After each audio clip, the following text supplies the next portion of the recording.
fait 3 semaines que la guerre a éclaté en Ukraine. Les discours de Vladimir Poutine qui sont de plus en plus transparents et peut-être même brutaux, ce discours qu'il a tenu hier où il parle de purification, de purge, où il évoque l'Occident en parlant d'un ennemi de mal. Est-ce qu'il faut croire Vladimir Poutine? Est-ce que ce qu'il dit, il faut le prendre au pied de la lettre? Comment faut-il aborder Vladimir Poutine? Vous avez travaillé avec ses équipes. Oui, alors, si, a posteriori, on a en effet le sentiment que, Vladimir Poutine fait ce qu'il a annoncé, mais il reste que, y compris même pour ses collaborateurs, sa tête reste une boîte noire et qu'on ne sait pas vraiment ce qui s'y passe. Mais ce qui, apparaît, c'est que si Poutine, n'est pas le docteur Folamour, pas encore, malgré tout, il y a quelque chose qui tourne pas rond. Quand on le voit dans l'immense salle Sainte-Catherine du Kremlin, avec à 15 ou 20 mètres de lui ses collaborateurs, eh bien, on ne peut pas l'expliquer seulement par le Covid, hein. Il y a un phénomène d'isolement croissant chez lui.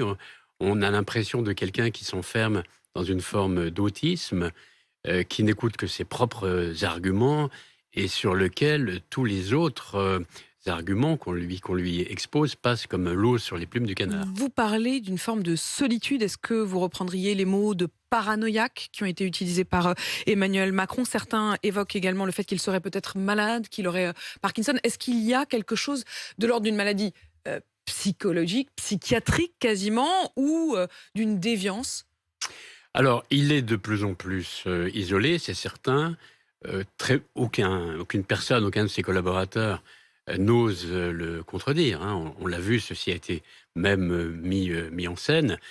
Euh, et ceci nous met dans une situation qui est très différente de l'Union soviétique, où on a frôlé des situations très dangereuses. Vous vous rappelez la crise des missiles de Cuba en octobre 1962, mais il y avait une forme de collégialité dans la Russie soviétique après Staline. Cette collégialité n'existe plus, et ceci nous met donc dans une situation qui est dangereuse. Entre les mains d'un seul homme, ça veut dire que le sort du monde pratiquement est entre les mains d'un seul homme, avec cette menace nucléaire qui rajoute une forme d'angoisse qui plane, on le sent bien, même en Russie, il y a une forme aujourd'hui presque de rumeur qui court sur l'idée que des oligarques russes tenteraient de fuir dans l'Oural où se trouvent des abris anti-atomiques. Est-ce que tout cela, c'est de l'ordre de la folle rumeur, ou est-ce qu'il faut prendre au sérieux ces inquiétudes et ces menaces? Alors, il faut prendre tout ceci avec sang-froid, mais ne pas négliger. Poutine est quelqu'un qui est capable d'écraser des villes entières, hein, comme on l'a vu à Grozny, comme on l'a vu à Alep, comme on est en train de le voir à Mariupol. C'est quelqu'un qui n'a, de ce côté-là, aucun scrupule de caractère humanitaire. Donc, il faut sans paniquer du tout, mais garder son sang-froid et puis rester, ça me paraît raisonnable, en dessous du seuil de belligérance.